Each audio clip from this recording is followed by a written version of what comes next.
Sosial kosa ho fitsonjovana ireo mponina sy ny fahadiovana eny amin'ny tanànany Andramanalina voalohany dia misy ny hetsika asa tana maro izay noman'ny Ramatoa Vangrajonary Mampianina ho an'ireo mponina eny an-toerana eny. Efatra amin'ny ela moa no fantatra amin'izao asa sosial izao ny vadin'ny filoham-pirenena.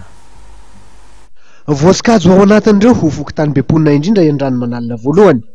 Maro ihany koa ireo tsy anasa mipetraka amin'ity fokontany ity. Etsy andanin'izany dia maloto ho ny tanàna.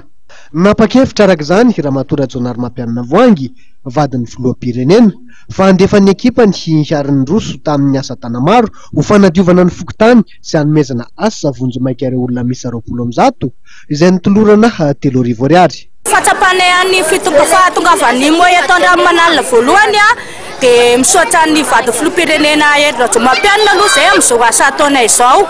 Ary ny fatsapanay anazy ary dia faly zahay satria misy asa eto amin'ny fokontany Andramanalina. Eto mantsy ny fokontany Andramanalina dia tsy mbola misy asa atao mihitsy hatramin'izay ka mifaly amin'izay manome asanay manome karamaty-helika anay ka iangavianay mba hitoy izao karamatoana izay. Mitohy hatrany kosa ny asa sosialy izay totosain'ny Ramatoa Rajonary Mampianina Voangy vadin'ny filoham-pirenena.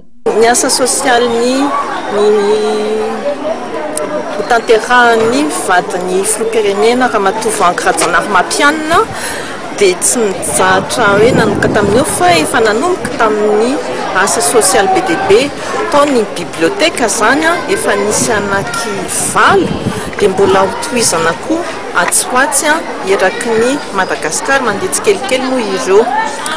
Dia manaraka izany koa manarotreto ny teny hoe anio ny misy fametrahana vato any Vangaindrano manohany mamokona ny les centres de formation professionnelle pour les femmes.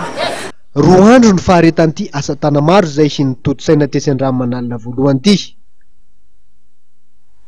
Insarany ihany koa no isarahantsika ary amin'ity takarivan'ny zoma mahafinaritra ity sorana feno ianao naraka ny fampalalamba avao hatramin'ny farany dia ho amin'ny rapitso indray tsika amin'ny famefotoana eto velomaro tompoko.